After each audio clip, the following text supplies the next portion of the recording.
All right, so I'm sitting here in LA with David Hayter. So if you don't mind, I'd like to switch gears over to Metal Gear. We're celebrating the 20th anniversary, and just want to ask you, what does Metal Gear mean to David Hayter? It means everything to me. Metal Gear is, I started my career as an actor. I did my first acting job when I was 9. So that's almost 30 years now, and the character of Snake in the world of Metal Gear is by far my signature role. I mean, it's the most detailed character I've ever played, and obviously I've been playing it for so long that it really means a lot to me. And so, every time I get a new script and I look back and I see, oh, this character's coming back, or such and such character's coming back, I get very excited and I get very into it. And then what I do, and I don't usually tell people this, but when I'm recording, say, Metal Gear 4, as we're doing now, I go back and I play Metal Gear 3 and I drop myself into this world of Snake, and it really, I have great affection for the raspy old fella. Well, I appreciate you going back to the games and playing them, because, I know voice actors are very busy and they don't have time to play everything. You'd be busy, you'd be spending all day playing all these games, but sure. Yeah, it's very cool that you actually go back and play them. And well, I love it. I think I'm of the non-biased belief that the Metal Gear games are the most cinematic and the best developed, best written worlds out there, or at least the ones I've come across. The games that I've played, and so I love it. It's like an immersive 18-hour movie to me, and I'm in it, so that really makes it a lot of fun from my perspective. Yeah, well, it's fun making them. It really is. It's a lot of fun. Well, the first time we met was during the MPO recording of Portable Ops, and it was really cool working on Big Boss's voice, because he's one of my favorite game characters. I mean, I love Solid Snake, but Big Boss to me is like a very fascinating character. And, can you talk a little bit about your approach to Naked Snake's performance in MPO? Like, it's definitely obviously the sequel to Snake Eater, set in 1970, about 6 years after Snake Eater. Right. Well, what I tried to do was,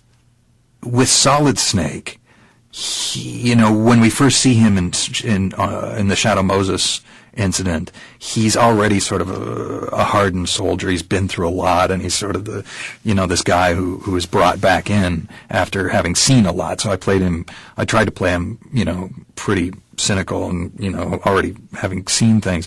With Naked Snake and Snake Eater 3, I wanted to differentiate and make him, it's the beginning of his process. He's not Big Boss yet, and in the end, we find out he's dealing with his mother, and it's really sort of the birth of Snake. So I try to give him a little more innocence, a little more sort of pure soldierly intent, and he really learns some tough lessons on that one.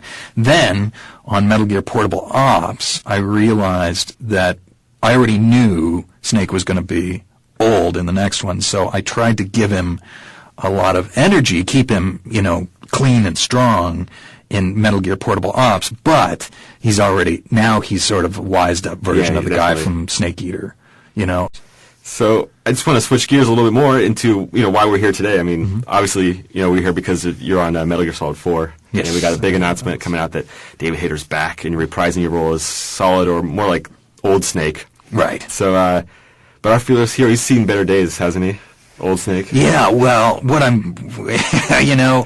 figure this is, I have a soft spot in my heart for Solid Snake, because he was the first one, and he's really, as bad as it gets for Big Boss, Solid Snake really gets screwed over in a lot of ways, and so, what I'm trying to do is just, give it the sense, and I don't know yet because we haven't gotten to the end of the script, but I give it the sense that it's his last mission, that he knows it, and that he's, deteriorating, he's aging badly, and so his voice is getting, the voice which is, obviously gravelly to begin with, is really deteriorating, and he's really sort of falling apart. So, I think it'll do two things. It'll make him tougher, and it'll also make him more sympathetic, because this guy's really gotten the short end of the stick for a pretty heroic guy. Well, that's the great irony of life, isn't it?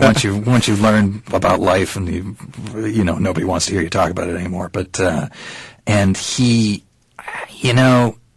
this game will sort of represent the ultimate in cynicism from Snake. He will have seen everything. He'll have been screwed over in every possible way. He's not even, he's a clone. I think I can say that. Just happened in the first game, so I kind of feel like he knows this is his last opportunity to say to tell the world what he's learned and to tell the other soldiers around him what he's learned. And so it's nice to not just be asking questions through the whole game, which is what he usually does. Shadow Moses. Meryl, a submarine, a hind D, things like that. Yeah, we actually have an algorithm for that. We don't have to write the script really. It's just all the stuff that comes out of Campbell's mouth. We just have the algorithm for Snake. That's right. It's just whatever the noun is, just have Snake repeat it. Slap a question mark on there, and then you've got it. No, this is great. I mean, it's much better to be able to respond and to interact, and it is a little tougher on the voice, but it's well worth it.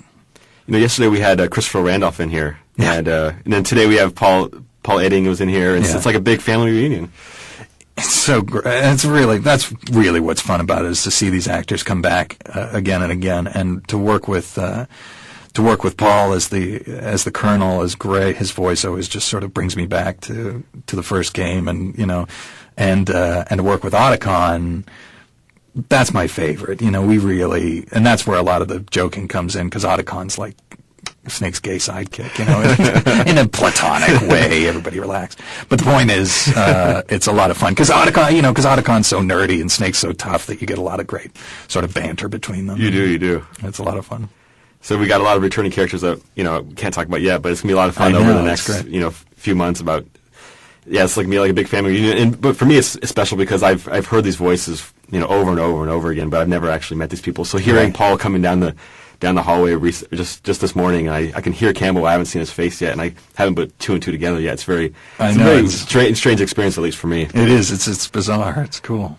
So actually, going back a step, I just wanted to talk a little bit about Metal Gear Solid 3. We did talk a little bit about Big Boss, but do you have a preference about who you would play? I mean, if we asked you, let's say we're making another Metal Gear game after 4, would you prefer us exploring another chapter in Big Bosses or like in Nick and Snake's history, or would you prefer we go into another chapter of Solid Snake? Do you have a preference, or is there one character you prefer over the other? Yeah, I think, first of all, I would like to see more of Big Boss's story. I mean, I love the retro aspect of going back in time after seeing all this futuristic stuff. And his is sort of the iconic story that I feel like we haven't seen the whole arc of. But it occurs to me now that what would be most interesting is to have I don't even know if it's possible story-wise, but have Naked Snake hook up with Solid Snake, and have one point where they interact somehow, maybe not even face-to-face, but just where their careers sort of brush together. And I don't even know if that's possible. Well, so in other words, have both, you can get... because that's the connection, isn't it? I mean, it'd be great to perform, and that's sort of the connection between... Oh, you know what it should be? Here's what it should be. All right. Now, let's hear it.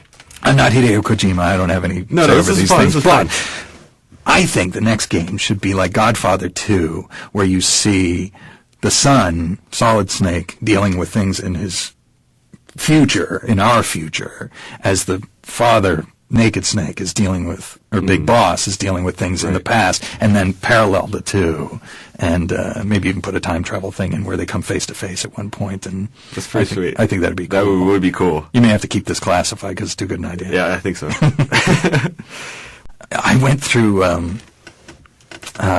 customs. It's my name. People recognize him. So I went through customs, and I was in Toronto, and the American customs agent was this big, burly, sort of cranky-looking fella. And I walked up, and he said, "What was the purpose of your business? What was the purpose of your visit?" And I said, "Business." And he said, "What do you do?"